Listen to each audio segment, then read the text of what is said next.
into the record from 91 former senior Justice Department officials, including 52 former United States attorneys.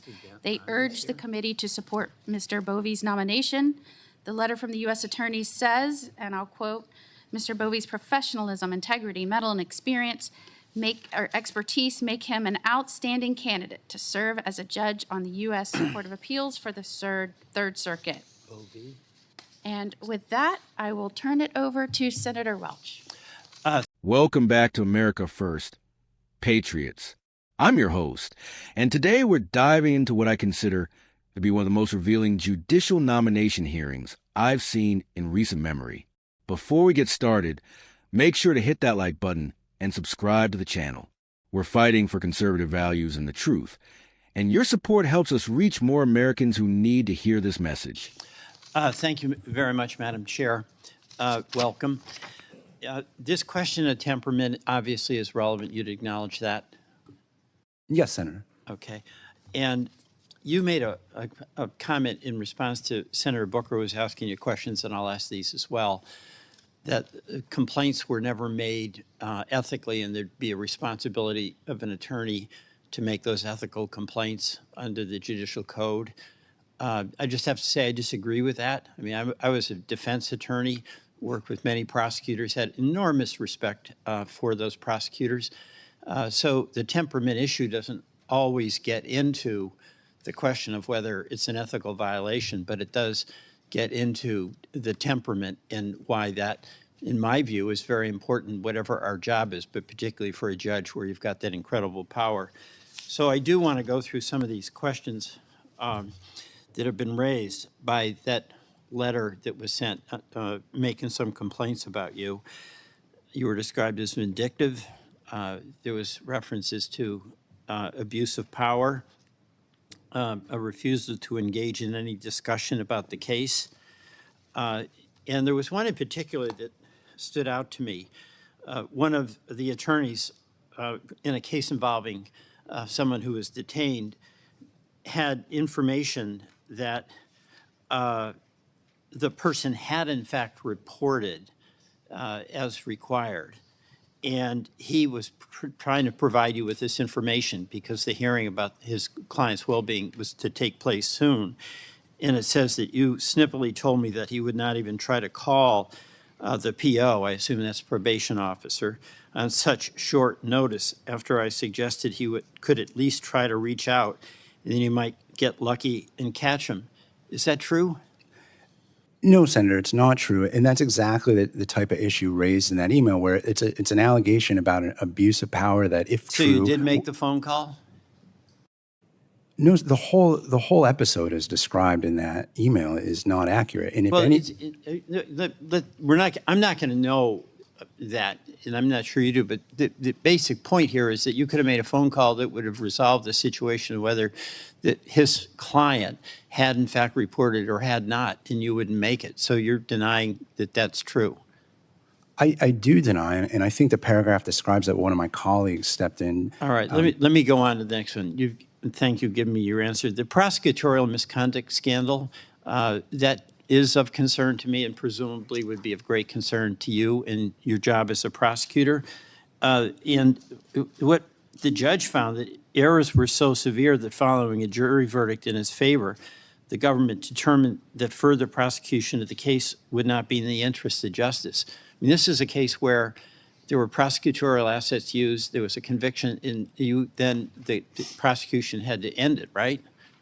Right, and I was one of the supervisors who participated in that decision because I was so disturbed by the violations that had taken place. But what the judge said, as I understand it, is that you offered little in the way of supervision.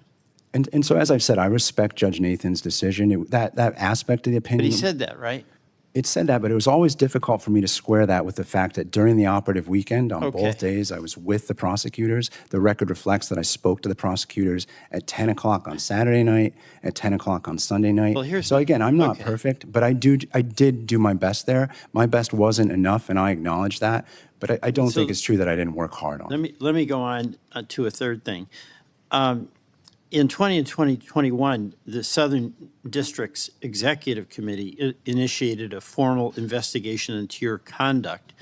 And my understanding is that after that happened, that's when you shortly thereafter left the Southern District. Is that correct?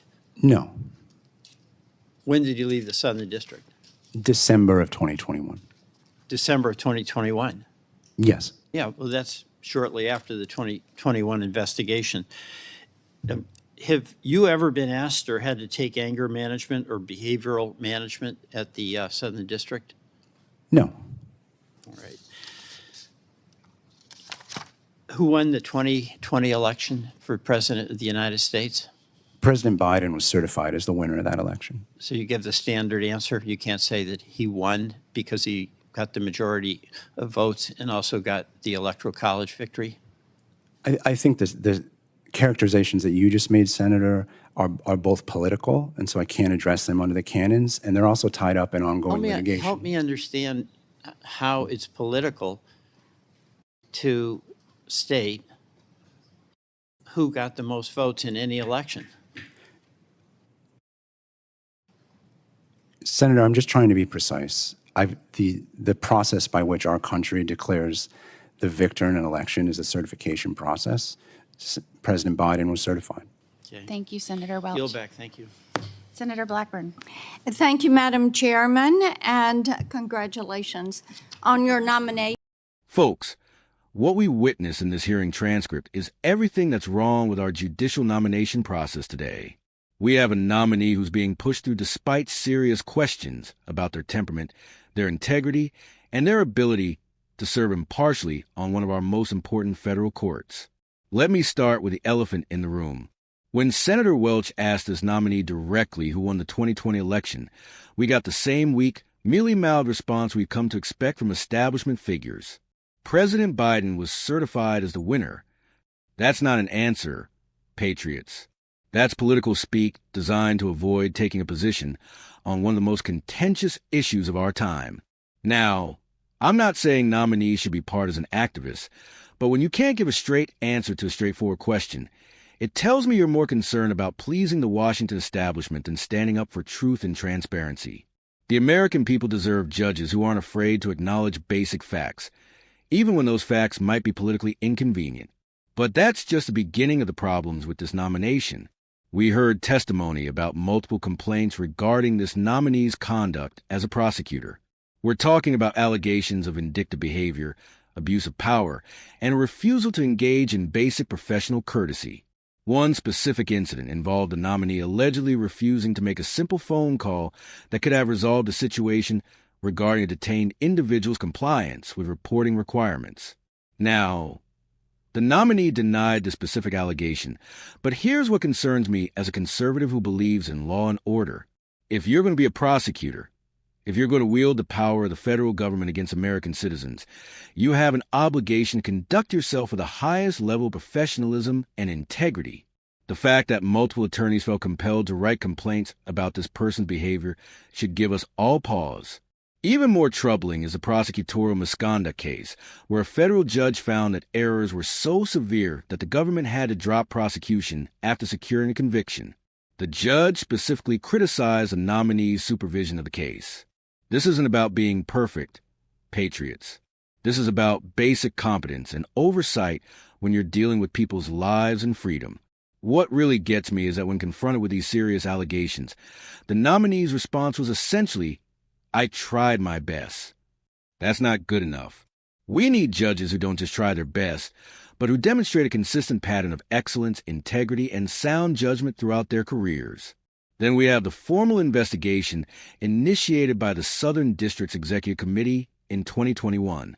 Conveniently, the nominee left the Southern District in December 2021, shortly after this investigation began. Now, correlation doesn't necessarily equal causation, but the timing certainly raises questions that the American people deserve to have answered. Here's what this all comes down to, folks. We have a judicial system that's already under attack from the left. We have activist judges making policy from the bench instead of interpreting the law as written. We have a justice system that too often seems to have different rules for different people depending on their political affiliation. The last thing we need is to put more people on the federal bench who have questionable judgment, temperament issues, or a track record of avoiding straight answers to legitimate questions. The fact that 91 former Justice Department officials wrote a letter supporting this nomination doesn't impress me. The same Justice Department that's been weaponized against conservatives, the same Justice Department that's gone after parents at school board meetings, the same Justice Department that's pursued politically motivated prosecutions. Their endorsement might actually be a red flag rather than a green light. As conservatives, we believe in the rule of law. We believe in equal justice under law. We believe that judges should interpret the Constitution and statutes as written, not as they wish they were written. We need judges who have demonstrated unquestionable integrity, sound temperament, and a commitment to constitutional principles throughout their careers. This nomination represents everything that's wrong with our current system. We have a nominee with serious baggage being pushed through because they have the right political connections and the backing of the establishment. Meanwhile, qualified conservative judges are blocked or subjected to character assassination campaigns.